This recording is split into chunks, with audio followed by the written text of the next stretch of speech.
I never thought something like this could happen to me. Actually, I never imagined something like this could happen anywhere, let alone in an elementary school on a random afternoon. But as they say, the inexplicable doesn't choose the time or place to reveal itself. It was a Tuesday like any other at Maplewood Elementary. The third graders were tired, I could see it in their eyes. After a long day of math, reading, and PE, all they wanted was to go home. And honestly, so did I. As a teacher, there are days when all you want is for the clock to speed up, for the final bell to ring. We were in the last few minutes of class when the lockdown alert went off. The sharp sound of the siren cut through the air, and I immediately started following protocol. The room was plunged into darkness as I turned off the lights and locked the door. I told the students to hide under the desks, which they did with the automatic obedience of those who've done this drill many times before. At first, everything seemed normal. Silence fell over us, the only sound being the low, nervous breathing of the kids. But as the minutes passed, I began to notice something different. It was the silence. Not the usual lockdown silence, but a heavy, oppressive silence, as if the room itself was holding its breath. I was starting to feel uneasy when I heard it. At first, I thought it was my imagination, but the sound was unmistakable: footsteps. But these weren't ordinary footsteps, they were light, almost inaudible, like someone trying to go unnoticed. I stayed still, trying to listen more closely, but the sound seemed to be moving down the hallway, getting closer to our room. My eyes instinctively went to the door, and I realized the kids were also staring intently in the same direction.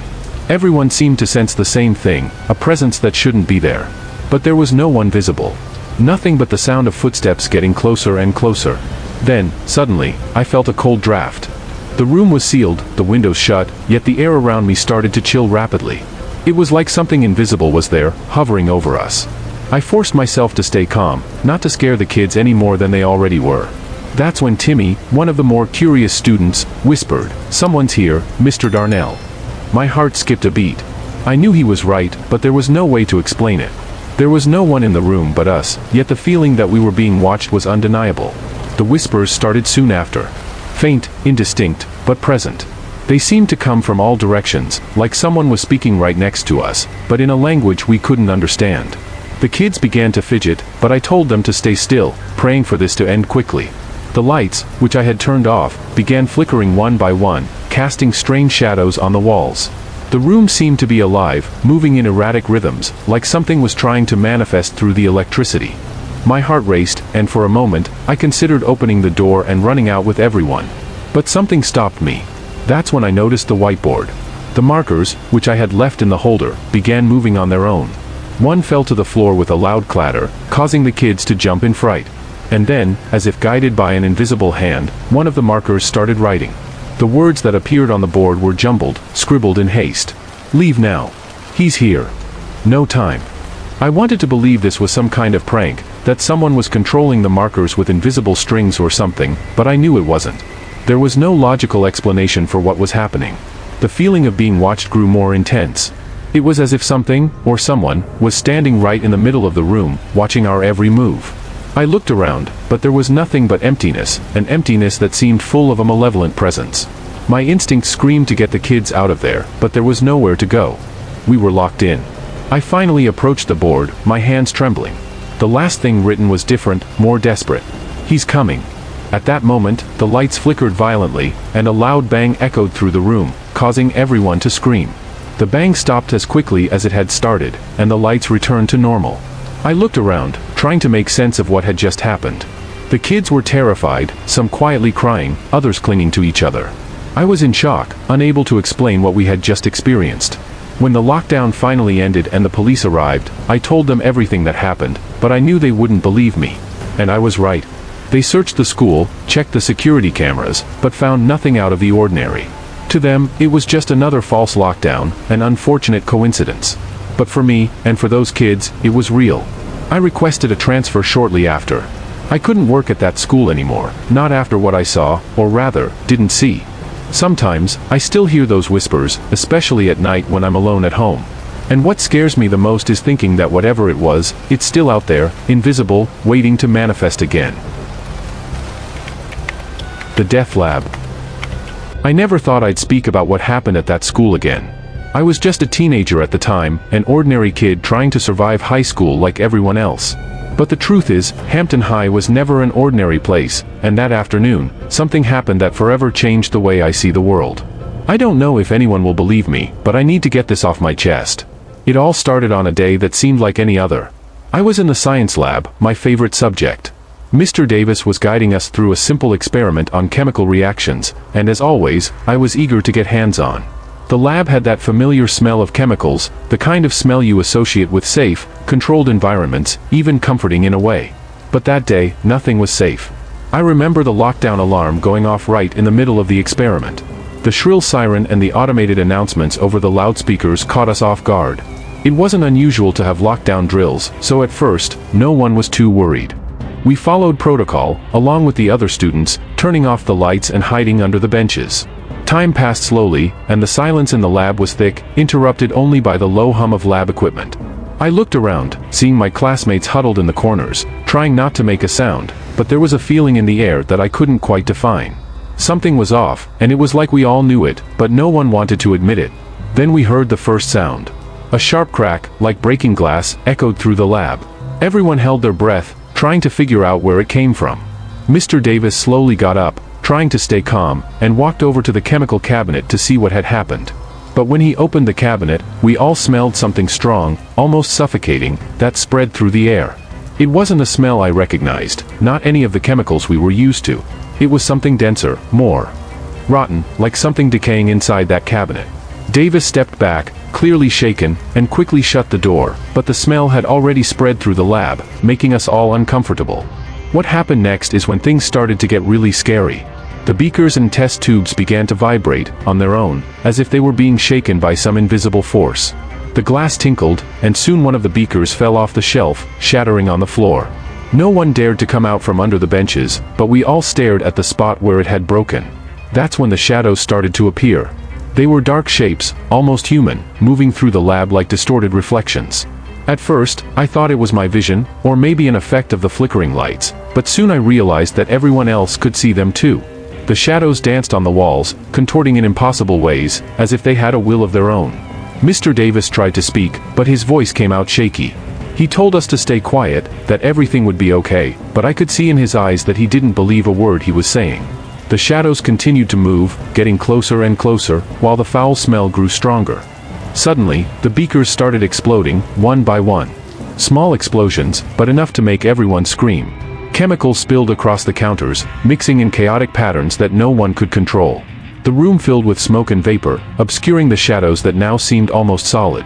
I could barely breathe, my heart pounding so fast I thought it would burst. Then, in the middle of the smoke, I saw something that still haunts me. One of the shadows stood out from the others, darker, more defined. It seemed to crawl along the floor, slowly rising up one of the benches as if it was materializing. Before I could understand what I was seeing, the shadow reached one of the students, a boy named Sam. He screamed and fell to the ground, clutching his head as if he was being suffocated.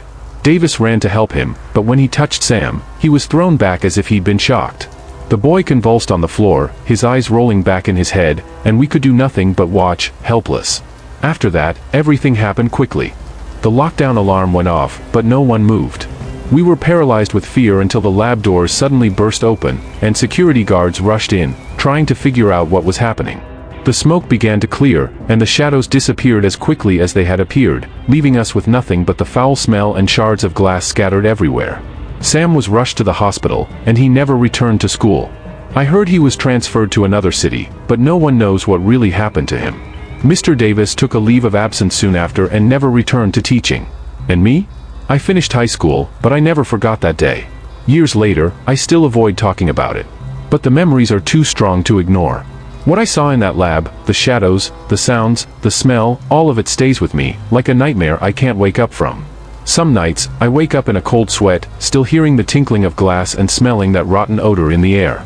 I try to convince myself it was just stress, a collective hallucination, but deep down, I know it was real. Today, every time I pass by a science lab, I feel a chill run down my spine. I know something in that room should never have been disturbed. And I know Hampton High holds secrets that will never be revealed. What happened that day made me realize there are things in this world we can't explain, and maybe, it's better that way. The Terror Music Class. I've been a music teacher for over 15 years, and I've always believed that music has the power to soothe the soul, to bring peace and comfort even in the hardest times. It's always been that way for me, at least until that afternoon, when something inexplicable happened at Eastwood High. Something that forever changed the way I see my classroom and, frankly, the way I see the world. It was an ordinary Thursday, one of those afternoons you know will be tiring but will soon be over.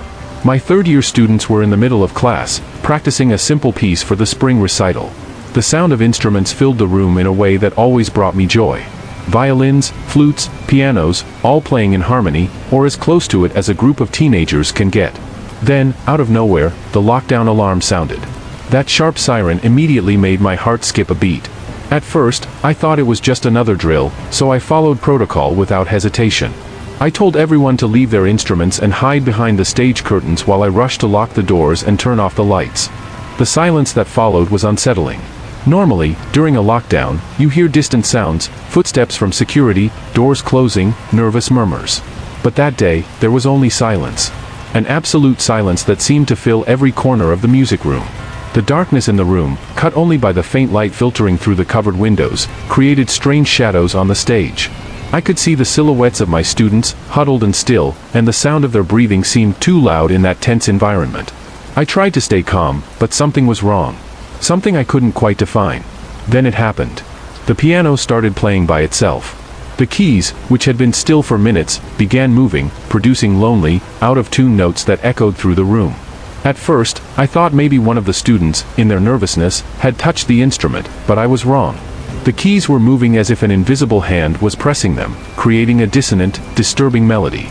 The students, who were already scared, froze. I approached the piano, my heart racing, trying to understand what was happening. I touched the keys, trying to stop the melody, but the sound continued, as if the piano itself was alive, playing on its own. And then, the other instruments began to respond. The violins, resting on their stands, began to vibrate, as if someone was drawing the bow across the strings, but there was no one there.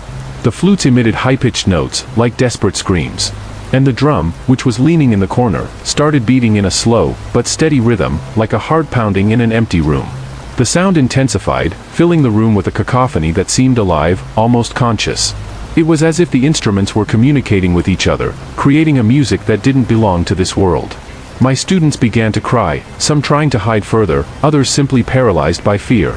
I found myself unable to think, unable to act. All I could do was stare at that surreal scene, trying to understand how this was possible. I knew there was no rational explanation for what was happening, but at the same time, I couldn't accept the reality before me. Suddenly, the sound stopped. All the instruments fell silent at once, as if they had received an order. The silence that followed was even more terrifying than the ghostly music that had just filled the room. I slowly turned around, trying to calm the students, but before I could say anything, I heard a voice. It was a soft voice, almost a whisper, but clear enough for everyone in the room to hear. "You shouldn't be here." The words floated in the air, echoing off the walls as if they came from somewhere deep, maybe from the floor beneath our feet. I looked around, but there was no one, just those shadows that seemed to move with a will of their own. My instinct screamed for me to leave, to grab the children and flee that room, but my feet were glued to the floor, unable to move. Then, the lights started flickering, revealing, for brief moments, nebulous, almost human figures that seemed to move among the instruments. I blinked, trying to clear my vision, but the figures disappeared into the darkness before I could focus on them. I finally regained control of my body and, with a voice I barely recognized as my own, told the students to run out of the room. They didn't need a second warning.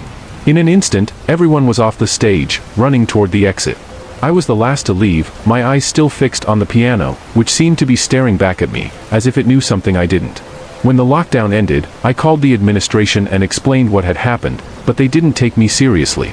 They said I was stressed, that it was all a collective hallucination caused by the fear of the lockdown. But I know what I saw. I know what I heard. That night, I couldn't sleep. I stayed up, thinking about those figures, the dissonant music, the voice that seemed to come from another world. The next day, I entered the music room for the last time. All the instruments were in their places, as if nothing had happened. But the piano. The piano had something different. There was a new sheet music open on it, one I had never seen before. The title of the piece was The Song of Despair. There was no composer's name, just notes drawn in a dark and complex melody, one I knew none of my students had the ability to write. I closed the piano with a bang, leaving the sheet music there, untouched. I resigned that day.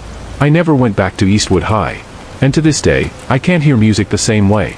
It no longer brings me peace, it doesn't comfort me as it once did. Whenever I hear a melody, I feel a chill down my spine, remembering that afternoon. Because I know that somewhere, that music is still being played. And somehow, my students and I were part of a symphony that was never meant to be heard by human ears. The Whispering Auditorium. I'm not the type to get easily shaken. I grew up in a small town where everyone knows everyone, and life moves at a predictable pace.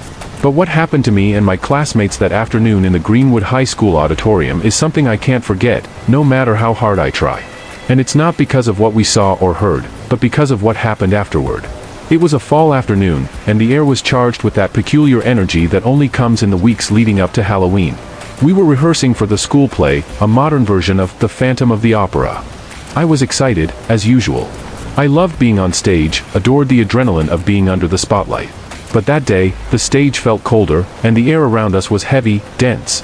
Mr. Whitman, our director, was a meticulous man who demanded perfection in every rehearsal. He didn't accept excuses, didn't tolerate mistakes. When the lockdown alarm went off, I thought it would be just another one of those tedious drills that interrupt our focus. He immediately sent us behind the curtains, turned off the stage lights, and locked the auditorium doors. Everything was normal, so far. But soon, I realized there was something different about that silence. It wasn't the usual lockdown silence, it was an absolute silence, as if the sound had been sucked out of the environment. I could hear my heart beating, and every little breath seemed too loud. We were all huddled, trying not to make noise, but it was impossible to ignore the feeling that something was wrong. Time passed slowly, each minute stretched until it felt like an eternity. I couldn't see very well in the dark, but I felt that the others were as uncomfortable as I was. Then, it happened. First, there was a soft noise, like the rustling of clothes, coming from the middle of the empty audience. At first, I thought it was the wind, but the auditorium was closed, and there were no open windows. I strained to see better, but all I saw were rows of empty chairs, facing the stage. That's when I noticed something that made me freeze. In the middle of the darkness, there was a figure sitting, motionless, in the last row.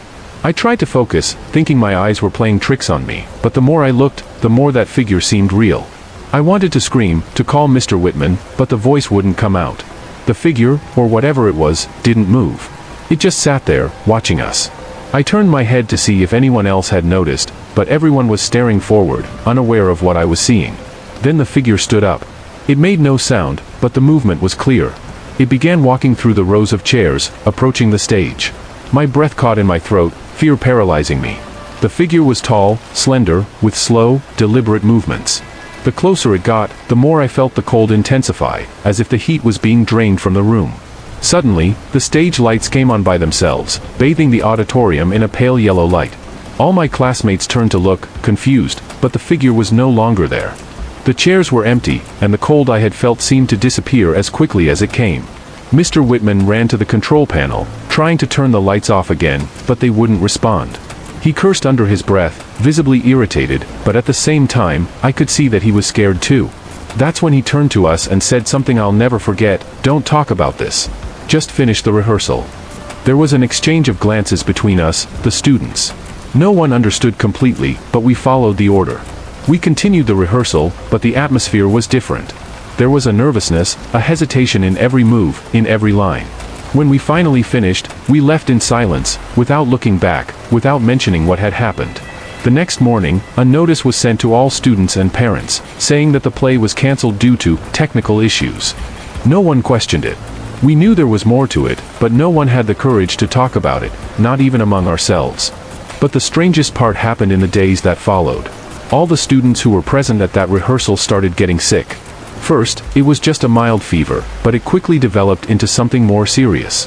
I was bedridden for almost a week, with constant nightmares, cold sweats, and the feeling that something was watching me. And I wasn't the only one. All of us, everyone who had been in that auditorium, went through the same thing. When I returned to school, something had changed in me. I couldn't look at the auditorium without feeling a knot in my stomach. Mr. Whitman was replaced shortly after, without explanation. And we, the students, just moved on, as if nothing had happened. I never spoke about it to anyone again, but to this day, I have the feeling that something followed us out of that auditorium. Something that doesn't belong to this world. And when I close my eyes at night, I still see that figure, sitting in the last row, watching me in silence, waiting for something. I never set foot on a stage again after that. And I doubt I ever will. The Haunted Library. I've always been a bookworm. While the other students played soccer or hung out in the yard during recess, I preferred to hide among the dusty shelves of the Westbridge Academy Library. That place had a peace I couldn't find anywhere else in school, a sort of quiet refuge where I could lose myself in the pages of a book and forget about the outside world. The librarian, Mrs. Collins, knew me well by then. She always said I was different from the other students, but never explained what she meant. I think it was just her way of saying that I preferred books to people, and she seemed to respect that. So when the lockdown was announced that afternoon, I wasn't too worried. I was exactly where I wanted to be, surrounded by books. That day, it was just me and 3 other students in the library.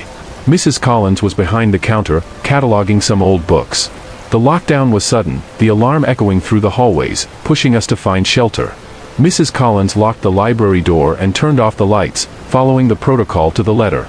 We hid behind the shelves, trying to stay quiet, waiting for the lockdown to end, thinking it was just another drill. But something was different in the air that day. The library, which had always welcomed me with its comforting silence, now felt heavy.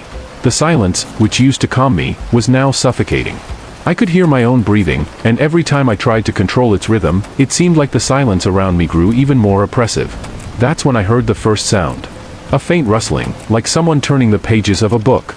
At first, I thought one of the other students was trying to calm themselves by reading, but when I looked around, I realized everyone was frozen, motionless, with expressions of confusion and fear. No one was reading. The sound seemed to come from one of the far aisles, where the older books were kept. The rustling continued, now more audible, more insistent. Each time the sound echoed, it seemed to get a little closer. I wanted to believe it was just the wind, or maybe a poorly placed book falling, but I knew it wasn't that.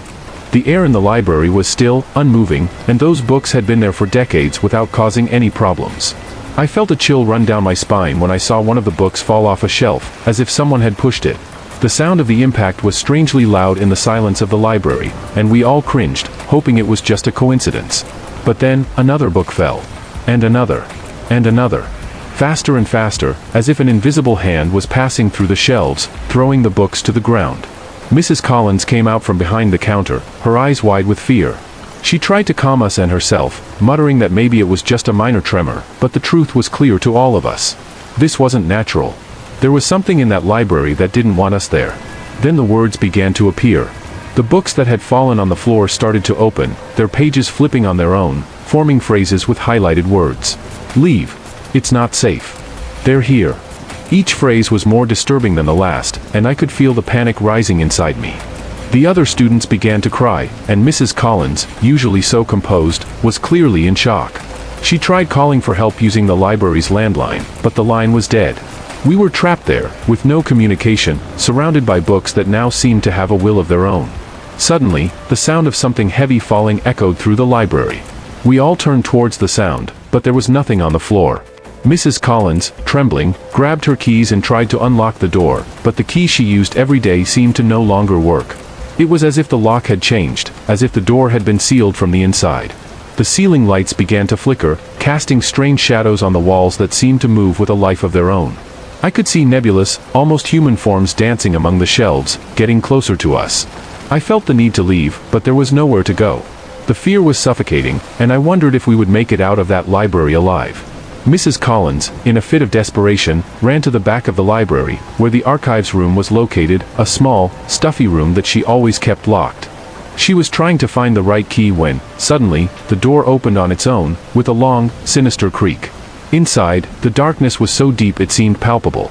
The books kept falling from the shelves, and the words, "Leave now," began to appear on all the covers, as if written by an invisible hand. I knew we couldn't enter that archives room, that something horrible awaited us inside, but Mrs. Collins was already heading there as if she were hypnotized. That's when I heard a different sound, something that didn't come from the books or the room. It was a laugh, low and drawn out, that seemed to come from every corner of the library at once. I looked at Mrs. Collins, but she had already disappeared into the darkness of the archives room. The door slammed shut behind her with a bang, and the 3 of us left behind were standing there, not knowing what to do. Panic took over us. I tried to open the door, but it was locked. The other two students started pounding on the walls, searching for an exit that didn't exist. I knew we couldn't go into the archives room, but at the same time, I felt we couldn't stay in the library. We needed to get out of there, but we were trapped, surrounded by forces we didn't understand. Finally, the lights flickered one last time before going out completely. We were in total darkness, with only the sinister laughter echoing around us. I wanted to run, but my legs wouldn't obey. Fear had completely paralyzed me. All I could do was wait, listen to that laughter getting closer and closer until it felt like it was right next to me. And then, as if nothing had happened, the lights came back on. The library door was open, Mrs. Collins's key hanging in the lock. The books that had been scattered on the floor were back on the shelves, organized as always. And the archives room was closed, as if it had never been opened. We ran out of the library without looking back. We didn't say a word to each other or to anyone else. Whatever happened in there stayed in there. We never saw Mrs. Collins again, and no one mentioned her disappearance. It was as if she had never existed. I never went back to that library. In fact, I never managed to enter any library again without feeling an irrational fear, a terror that the shelves would start moving on their own, that the pages would begin turning by themselves. But what scares me the most, to this day, is the feeling that if I go back to that archives room, I can still hear that laughter, waiting for me in the dark. The voice on the intercom. I think we've all, at some point in our lives, felt that strange sensation that something is wrong, even if we can't quite explain what it is. That inexplicable intuition that makes your heart beat faster, that puts a lump in your throat, that makes you question whether you're safe. I experienced that feeling in a way I'll never forget, and to this day, I can't walk past a school without feeling a chill down my spine. What happened at Lincoln Middle School that day marked me forever. It was an ordinary Tuesday. I was in 8th grade, and school life followed its usual rhythm: classes, recess, the rush through the hallways, the sound of laughter mixed with the bell. Nothing out of the ordinary. We were in history class with Mrs. Thompson, a teacher everyone respected. She had that serious but fair demeanor of someone who really cared about what she taught. In the middle of a discussion about World War II, the lockdown alert went off. It wasn't all that uncommon. We'd gone through drills before, and everyone knew what to do. Mrs. Thompson calmly stood up, locked the door, turned off the lights, and told us to move to the back of the room, away from the windows. The blinds were drawn, and we crouched in the dark, waiting for the drill to end. Time passed slowly, as it always does during lockdowns, but there was something different this time. I can't explain it, but it felt like the air was denser, heavier. I looked around and noticed that the others were restless too, as if they felt the same thing. Then, the intercom in the room began to hiss. At first, no one paid much attention. Hissing from the intercom was common, but when the sound stabilized, we heard a voice. It wasn't the principal, Mrs. Williams, who usually made the announcements. It was a deep, firm voice, but at the same time cold, as if it didn't belong to a real person. Attention, students and teachers, this is a real lockdown. Please follow the instructions carefully. Mrs. Thompson frowned. She seemed as confused as we were. The voice continued, now, everyone must stand up and leave their classrooms. Proceed silently to the central hallway. I looked at Mrs. Thompson, waiting for her to give us some guidance, but she didn't move. She seemed to be in an internal conflict, trying to decide what to do. Some of my classmates began to stand up, hesitant, but Mrs. Thompson ordered them to stop. Stay where you are, she said, more to herself than to us. This isn't right. The voice on the intercom repeated the instruction, more insistent this time. Now, everyone to the central hallway. This is not a drill. The sound of the voice gave me chills. There was something disturbing about it, something that didn't sound human. I began to feel a fear I couldn't explain. Why wasn't the principal talking to us? Why did this voice sound so wrong? But at the same time, the tone of authority was undeniable, and some students, more nervous, began to murmur that maybe we should obey. Mrs. Thompson finally decided. We're not going anywhere, she said, more firmly now. I locked this door for a reason, and I'm not opening it until we know what's going on. She was determined, but I could see the fear in her eyes, a fear that reflected what we all felt. The voice on the intercom didn't like this. It became more aggressive, repeatedly ordering us to leave the room. And then, out of nowhere, the voice changed. It began whispering our names. One by one, the voice called out each student in the room, as if it knew exactly who was there. When it got to my name, my heart nearly stopped. The whisper was intimate, almost as if the voice was inside my head, not coming from the intercom. It was enough to make some of my classmates lose control. A small group ran to the door, trying to open it, desperate to get out. Mrs. Thompson shouted at them to come back, but panic had already set in. The lights began to flicker, and the intercom hissed violently before shutting off abruptly, plunging the room into a deadly silence. We were all paralyzed, not knowing what to do. Mrs. Thompson, more determined than ever, ran to the door and held it shut with her body. "No one leaves," she said in a voice that brooked no argument. "That voice isn't real. Something's wrong." But the voice didn't need the intercom anymore. Suddenly, it started speaking again, this time directly in the room, as if it were among us. "You can't escape," it said, now with an almost playful tone. "You're mine." At that moment, Mrs. Thompson lost her composure. She started praying, something I'd never seen her do before, her words fast and desperate. Time seemed to stretch endlessly. We didn't know how long we stayed there, in the dark, with that voice mocking us, turning our minds against ourselves. But then, without warning, the classroom door was flung open. We all screamed, expecting the worst. But on the other side was Mrs. Williams, pale and breathless, with school security behind her. The lockdown was over, but no one could explain what had happened. Mrs. Williams said there had been no real emergency alert and that she herself had tried to contact all the classrooms to calm the students. But the intercom had never been used. The voice we heard, the instructions. Everything was a mystery. Mrs. Thompson resigned shortly after that incident. She never explained why, but we all knew. That voice had broken her, just like it broke us. To this day, when I think back to that afternoon, I feel a chill down my spine. The voices we heard, the words whispered in the dark, were too real to be just a trick of the mind. The most disturbing thing, though, was what we found out days later. Some students who left their classrooms following that voice's instructions were never found. Their belongings were left behind, as if they had disappeared into thin air. The authorities never could explain what happened to them, but we knew. We knew that whatever that voice was, it took them somewhere that doesn't belong to this world. I moved to another city shortly after, but the fear never left me. To this day, I avoid any place that has an intercom. I don't trust voices I can't see. And when, occasionally, a familiar voice calls my name in the middle of the night, I don't answer. I know that once you answer, it's hard to come back. The Man in the Attic. It was a typical Tuesday afternoon, and I was in my advanced biology class. Our school, Westbrook High, was relatively large, with 2 main floors and an attic that had been converted into classrooms where less popular subjects were taught. My biology class, interestingly enough, was one of those held in the attic. The place always gave me an odd feeling. Maybe it was the low, slanted ceiling, or the small windows that let in little light, casting long shadows along the old wooden walls. After finishing a test that, to my surprise, was easier than I expected, I felt like I needed a break. I sent a message to my friend Matt, who was in another class up there in the attic, to meet me in the small bathroom nearby. Matt was the kind of friend who was always up for anything to break the monotony of classes, and he quickly replied that he was on his way. When I entered the bathroom, the echo of my footsteps seemed louder than usual, which only added to my unease. Matt arrived a few minutes later, with that mischievous grin he always had when we were about to do something out of the ordinary. We started talking, laughing about the test, and making plans for after school. But then, Matt's phone buzzed. He read the message quickly and, with wide eyes, showed it to me. "The school is on lockdown." I looked at him, surprised and a little confused. We hadn't heard any announcement, and the attic didn't have speakers like the rest of the school. We stood there for a moment, unsure of what to do. Lockdowns weren't common at Westbrook High, and the fact that one was happening without us knowing was unsettling. Matt, always the more adventurous one, suggested we should go down and check out the hallways.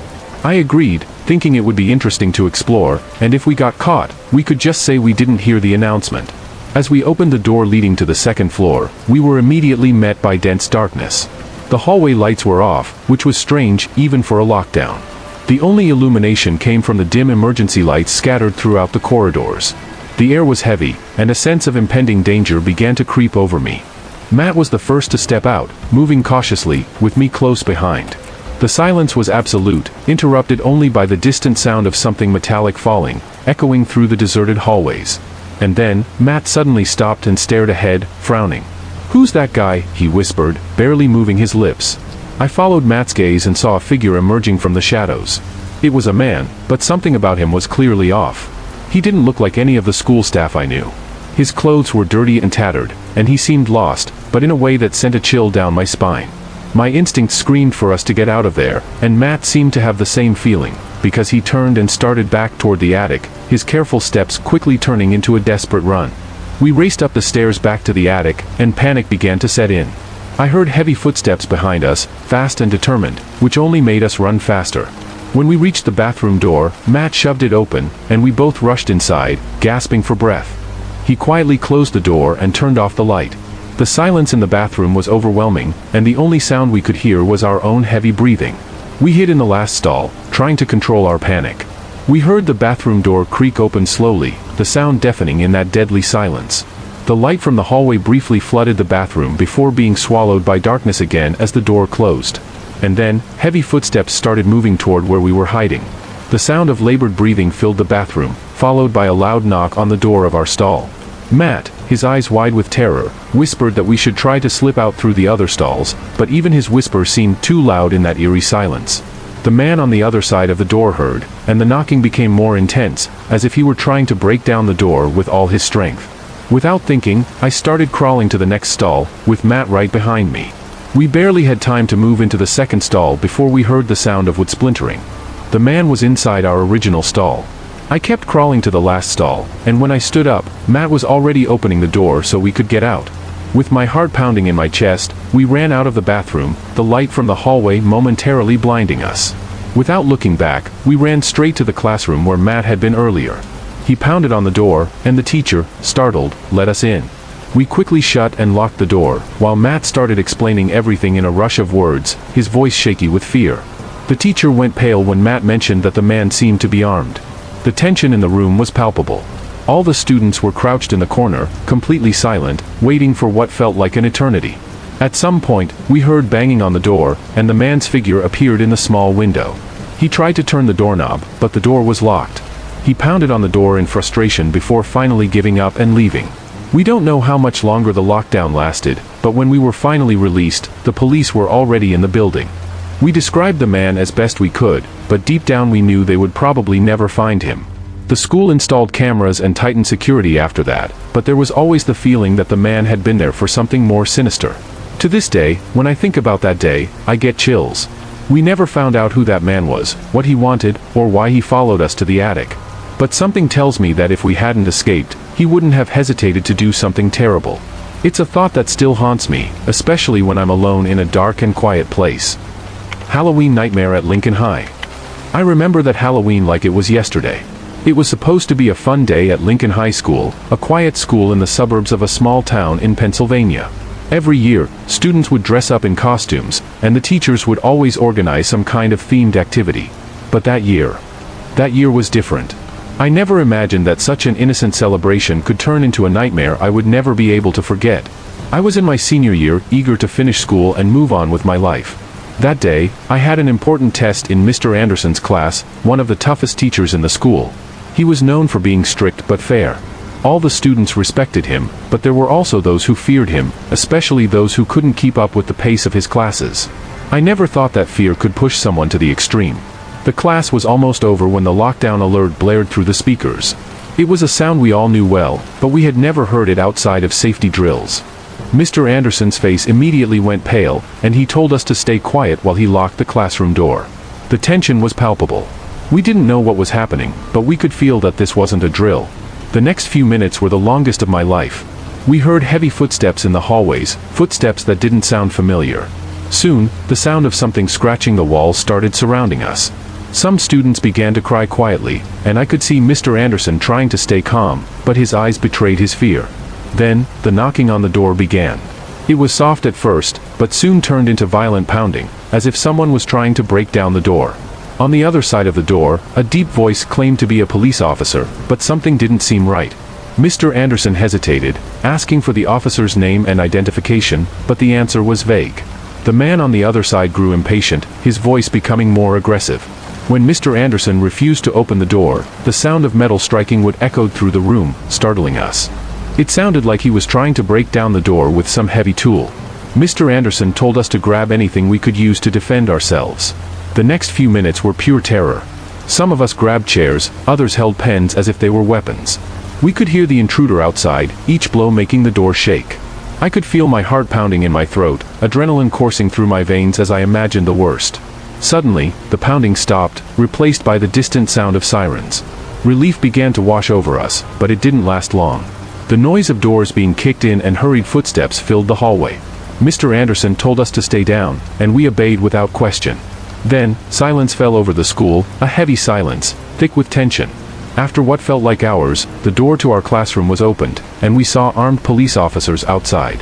They told us to exit in a line, hands up. It wasn't until we left the room that we saw the chaos that had taken over. Several doors were destroyed, and signs of violence were everywhere. We were taken to the gym, where our parents were already waiting, many of them in tears.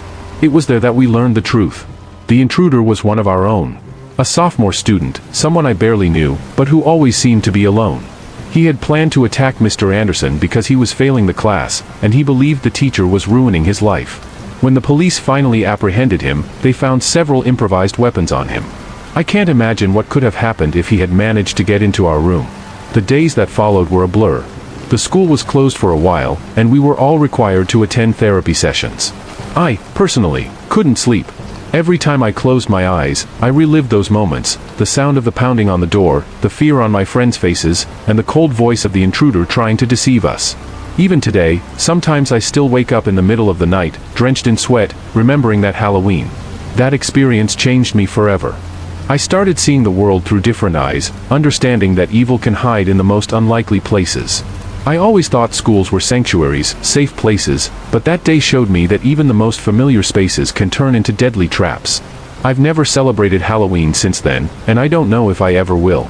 With each passing year, the fear fades a little, but the scars from that day never completely disappear. Some might think I'm exaggerating, that maybe my mind has distorted the events over time. But for those of us who were there, the memory is as clear as day. I can still see Mr. Anderson's face, the fear and determination in his eyes, and I feel immense gratitude that he kept his cool and protected us. If it weren't for him, I don't know if we'd all be here today to tell this story.